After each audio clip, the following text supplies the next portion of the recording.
Ladies and gentlemen, we are going to be busy today, so let's hop right into this episode. So, mined out this little area right here, which we're going to be using to put our full ME controller. I've made enough, I think, to be able to do this, but before we get into that, you may notice that I'm wearing my jetpack that I've got. I'm going to throw down this player transmitter right here. I'm just going to throw it right here on the side of this reactor. And this guy's missing... Oh, that's just ice that would go in there. And then I think maybe I need something else from Power. So I've got myself a binding card, and I'm going to come over here and click an Enderman to make that a dimensional binding card. And then all I should have to do is throw that over here into my player transmitter. And this thing should start charging me up, I think. Maybe that's not how that works, or maybe that is how that works. And then I'll throw that in there. There we go. And now my jetpack will stay fully charged no matter where I'm at, because this thing will stay full and it'll keep my jetpack full. So that's pretty awesome.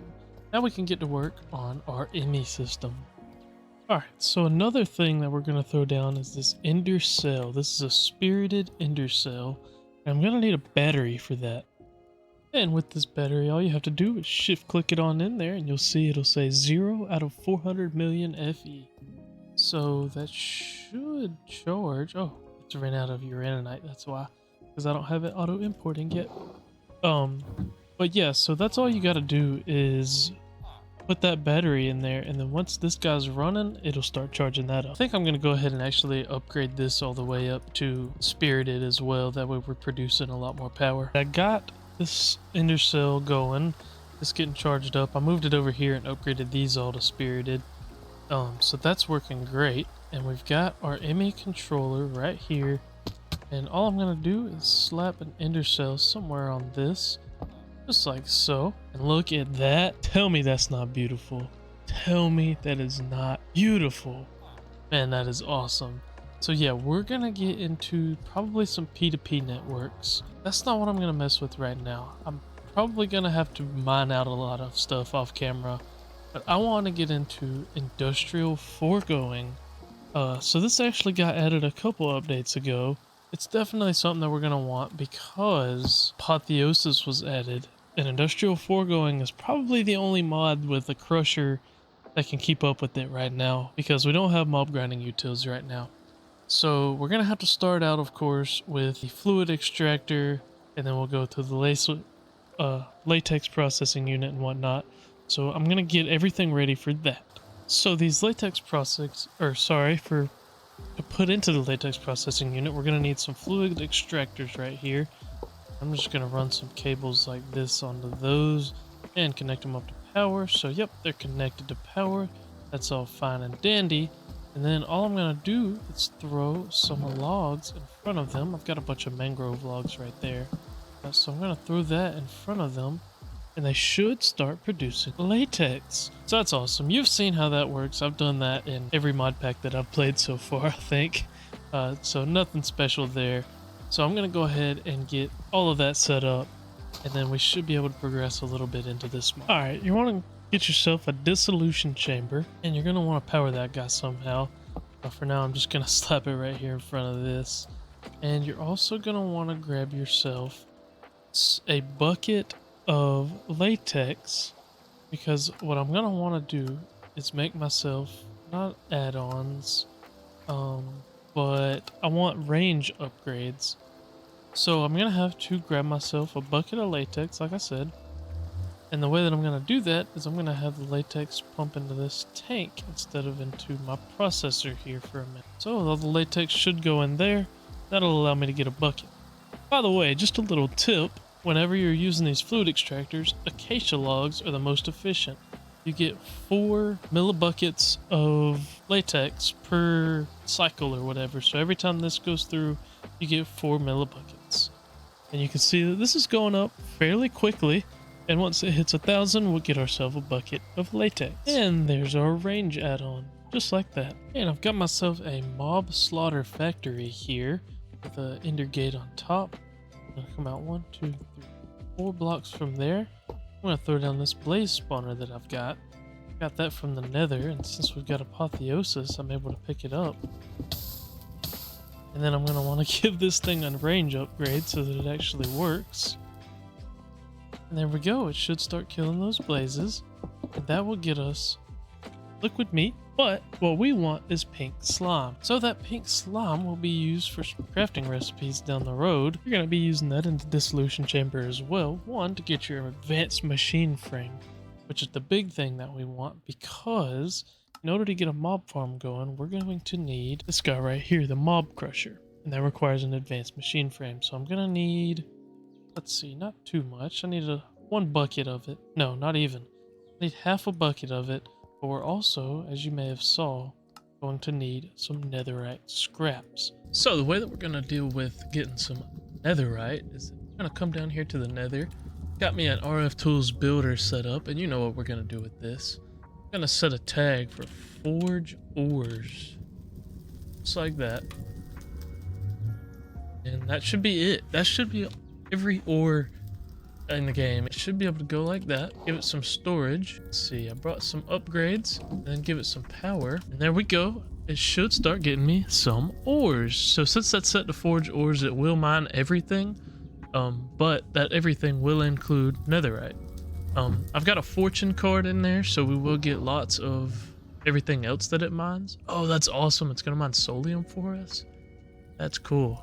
But yeah, so I'm going to let that run in the background, and hopefully by the time we're ready, we should have some netherite we can put to use. So while that quarry's running, I figured I'd come over here and show y'all kind of my applied energistics plan. Basically, I've got a controller right here. I'm gonna throw a Fluix ME dense smart cable on there, and then we're gonna go like this. I've got all of these P2P channels right here. I'm gonna run these, there's 8 of them currently right here. I'm gonna run all of those straight into that ME dense smart cable, just like so. And then I'm going to want to get myself some quartz fiber. I'm going to use that quartz fiber. I guess I can go like that and go like this. And that'll allow me to still pull a P2P channel off of there, I believe.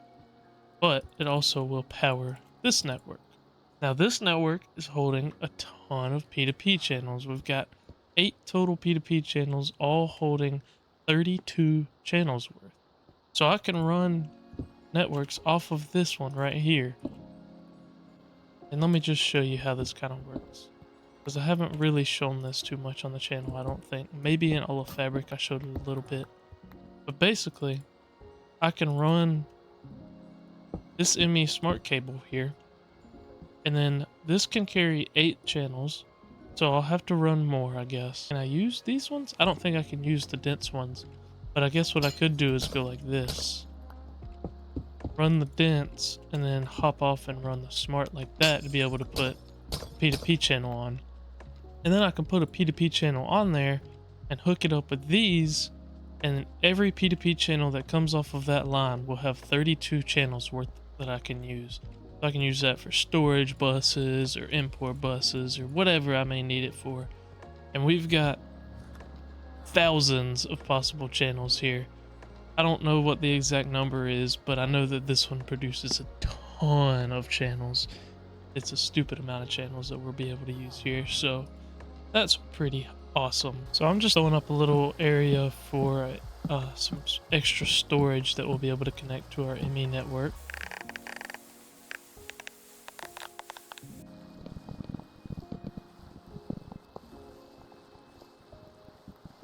So I decided that I am going to use these P2P channels today because I want to hook up that storage area.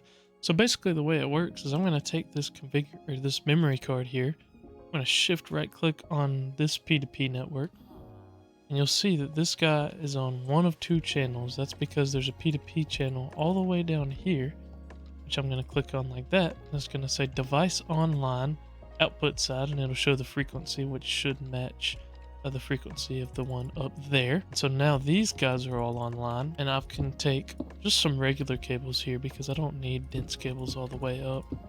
I can take some regular cables all the way up to here, and I've already got a spot out underneath the controller where I can throw a storage bus, and I'm going to set this storage bus to high priority I'm gonna come in here and go priority 1000. Sure. And I don't think there's really anything else that we need to do because I can go through and add as I want to since I've got it locked. I don't have to partition it, basically is what I'm saying. And that should say 1 of 8 channels device online. Yep, just like so. So if I were to put something in there, which actually I think I've got it also linked up to this one, right? Let me just make sure. I believe that I've got, yep, I've got this one linked up with those, I believe. Let me just make sure. I think it should be added. I don't know why it's not showing that it is, but I believe that it is added.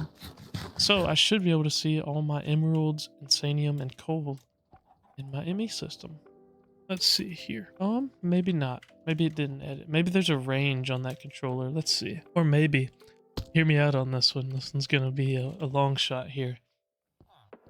Maybe it's because we didn't have our ME system hooked up to it yet. I think that I should be able to slap this crafting terminal on right there. Not sure why it's not showing our emeralds. So I got it figured out. I decided to just go with an import bus connected over to that P2P channel over there. And then I'm about to throw some export buses on these generators here to keep them full. I'm fine with that because, I mean, I could just connect to my main power network, but it's kind of cool having it just completely powered by itself. So now that will continue to use its own power instead of using my power network, which I think is pretty neat. And everything is rolling pretty good. I don't know if I showed y'all, I added glowstone essence here. So that's been pretty neat. But yeah, this thing is cranking out. It's connected up over here. I moved this drawer over here and have it connected in. And I got our ME system moved over here. The only thing that's not connected up right now is our auto crafting stuff, which is 10 cables away. I could connect that up real easy. So pretty cool. I want to go and check on my nether quarry. So this thing has been cooking. Look, we got all kinds of gregtech ores. We got uranium. We got all kinds of good stuff here. But what we want here is this ancient debris. In order to get a mob farm going, we're gonna need some spawners, aren't we? Well, I'm gonna take on this roguelike dungeon here and try and get me some spawners with my Silk Touch diamond pick right here. I'll take that, and I'll be taking that, and another one, and one more. And some apotheosis gems. Check that out. Or one apotheosis gem, and another spawner. On to the next level. Please die, and down one more level.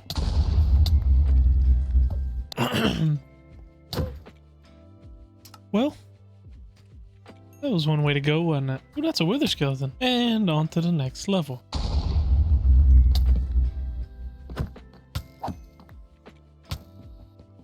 I don't know if I got all the spawners, but I feel pretty good about the amount of spawners I got. So I'm not gonna complain there. I think that's gonna do it for this episode. We're gonna get into our spawner next episode. I've got some off-camera work that I need to do. I want to upgrade our storage a little bit here because we're still running on 4K drives, and get our auto crafting and whatnot hooked up so that next episode we don't have to worry about all of that. So guys, I hope y'all enjoyed this one, and I'll see y'all in the next episode. Take care, y'all.